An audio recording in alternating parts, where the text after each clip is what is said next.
Mapagpalang araw po sa ating lahat.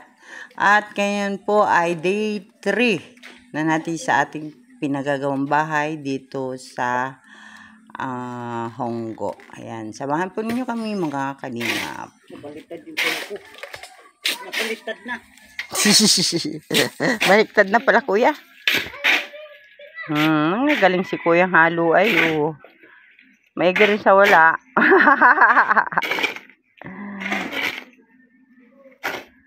Ayan. Sige na, alam ko na yan. Huwag na pumarinig. Basta si kuya, hatid mo. Yung palda mo masabit. Punit yan. Ayaw ko na nga. Lakad na. Mamaya na lang.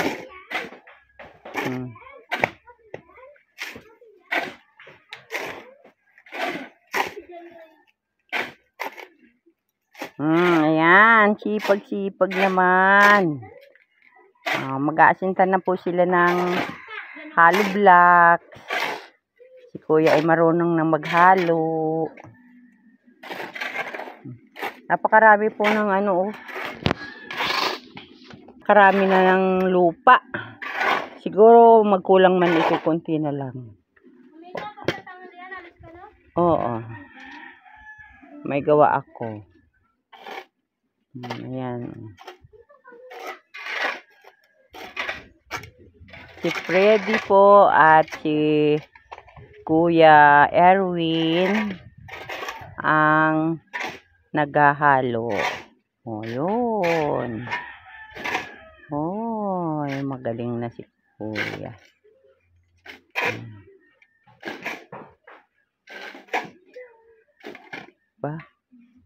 Tapos, mix lang muna ang buhangin at semento. Tapos, ilagay na nila ang graba. Ayun.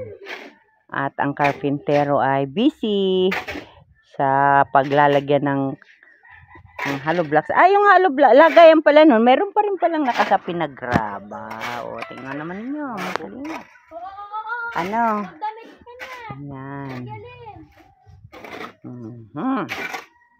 Mamaya po'y nakalibot na ang nito.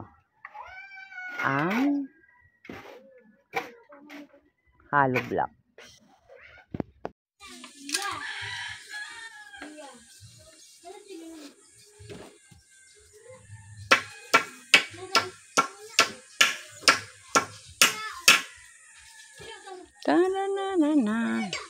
Tinatanggal ni kuya yung brace. Tigas na yan Madaanan ng patiho ng hollow block. Madadaanan. Ayan mga kalingap, ito po ay may ganito, may mga nakausli po ditong bakal. Ay hindi ko po alam kung anong gagawin ni kuya dyan sa hollow blocks. Abang po sa hollow block. Abang sa hollow block, pag asinta ng hollow block niya. Babakalap po yun. Babaka, oo. Ayun. Talaga kuyang ari ay matibay, Pwede na yung Huwag naman nating ipanalangin na bumagyo ng malakas at may ibang bahay na maapektuhan. Kung sakali po ito ay masama ang panahon, medyo safety na po ang pamilya ni Kuya Freddy. Ayan. Kaya maganda ang pagkakagawa ni Kuya Francis. Siya po ang karpentero nito. Ayan, talagang ari ay pang matagalang trabaho. Ayan,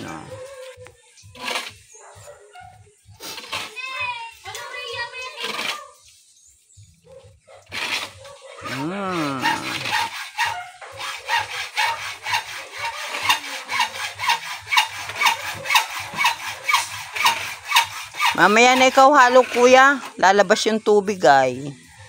Dahan-dahan ni Kuya Freddy yung tubig, yung buhangin para hindi lalabas yung tubig. Para masipsip ng buhangin at saka ng semento. Tapos mamaya graba ang ihahalo sa kanila. Ayan. Ayan po mga kalingap, at nag-aasinta na sila ng hollow blocks. At mamaya tapos na yan pag hollow blocks. Bukas naman pang itaas. Ganun pala yun. Ayan. Para pong mangyayari niyan, tita, ano, ay, dito na po. Mapagpalang araw po sa lahat mga kalingap, at ngayon po ay nasa pang day 4 na po tayo dito sa ating pinagagawa na bahay. Ayan o. Nakaasintan na po ang hollow blocks palikod. At yung pong bakante na yun po ang pinakang entrance. At ito naman po ay papunta sa CR, ay sa kitchen. Ayan. At itong kabuuan na ito, ito po ay bali 2 kwarto na may salas. Ayan. Naglalagay na po sila ng pang-itaas na kahoy. Ayan. Nagpapanday na sila. Si Kuya Francis at si Kuya Freddy. Ayan.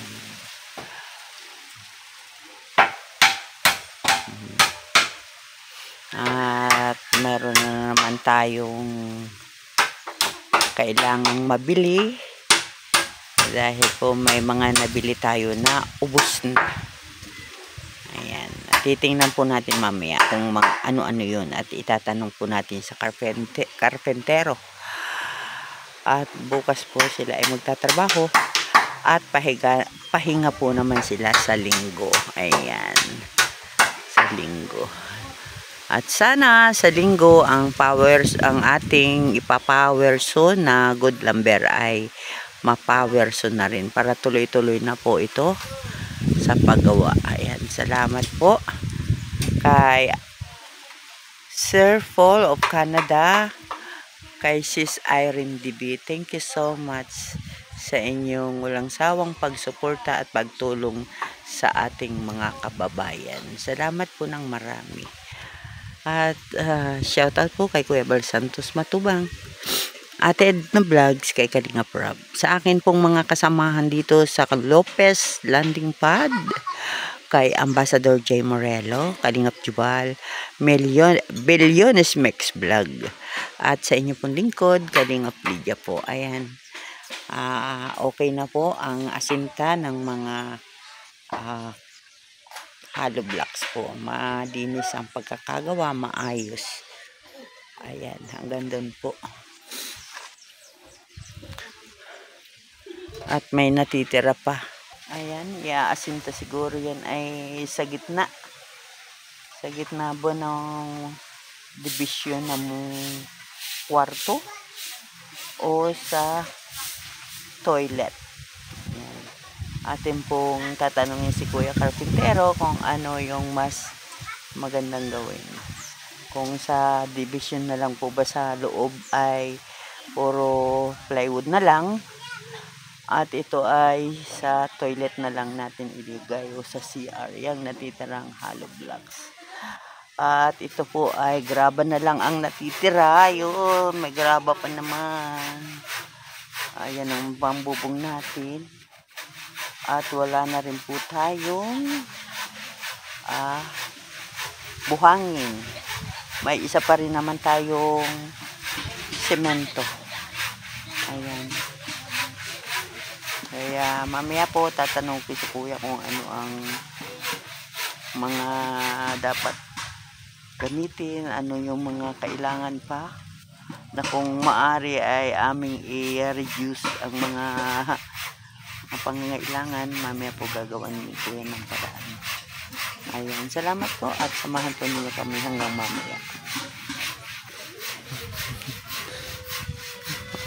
Ganun lang Kuya yan.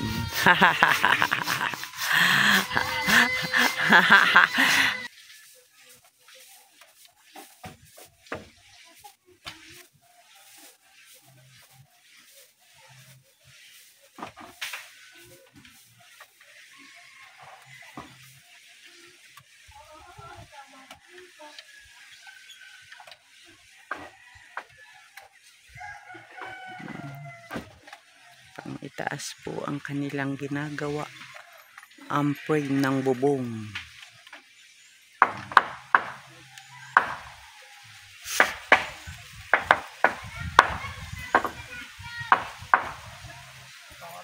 Ikaw dito. Mahulog pa ako dyan ay.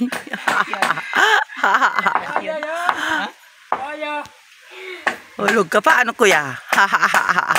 Takot ka pala mahulog ay.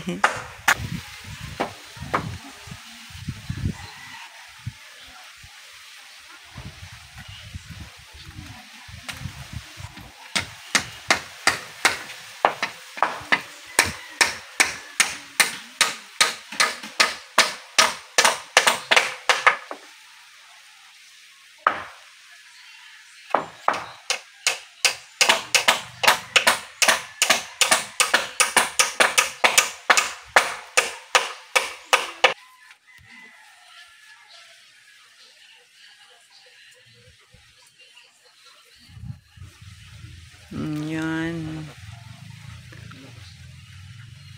Talagang kailangan pala magkatuwang ang nasa itaas. Hindi kakayanin ng isa yan. Siya mag-aabot. Ay sa bibigat ng kahoy. Si kuya naman di pwede.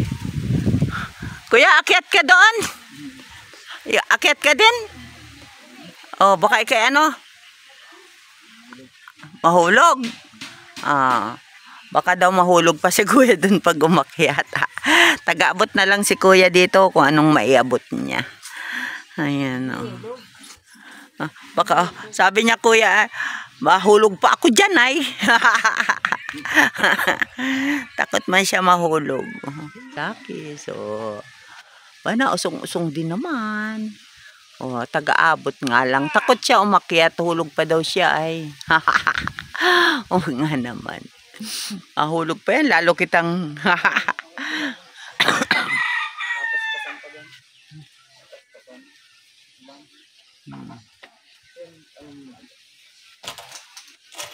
Ayan.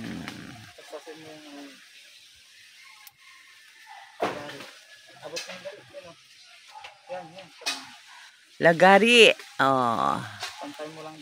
Taga-abot naman si kuya. Ganun lang yan.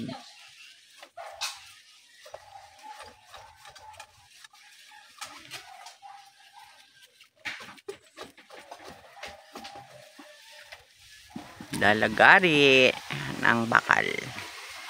Ayan si Irene, ito yung day 4 na nagawa nila. May bukas tapos na nila yan. Yan, nagpuporman na sila sa itaas. At itong hollow blocks. Ang ganyan, dyan na lang naman siguro yan. At siyempre, meron pa tayong natirang graba. At saka isang semento. Kuya, ilan pang buhangin ang kailangan natin? Siguro mga isa na lang, pang-flooring. Pang-flooring. Ay, pang pilitada. Pampaltada, hindi po kasama doon. Oh. Mga isa't kalahati po. Isa't kalahati. Pampaltada. Ayan, kasama na raw si Irene yung pampalitada. Kaya kailangan pa ng isang kubiko at kalahati. Ay, kuya, yung ano, yung graba. Yung graba, okay naman po yun. Okay na yon. Okay, okay. So, sa simento, kuya, ilan pang kulang? May isa pa tayo. Isa na lang, isa pa po.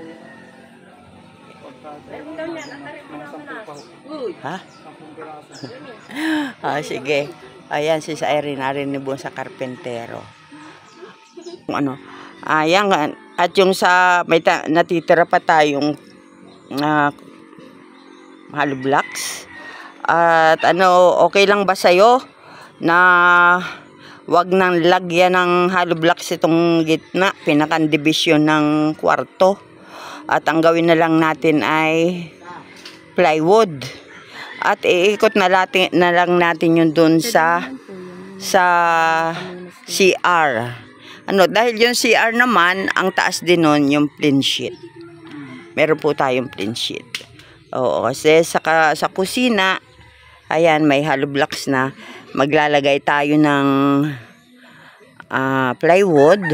Tapos, ang ibabaw naman kuya, yung ginawa mong ano, yung kawayan, yung may style, ano.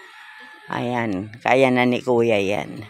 Kaya sis Irene, ito po yung ano nila ngayon, yung nagawa ngayon na napaikutan na po ng simento.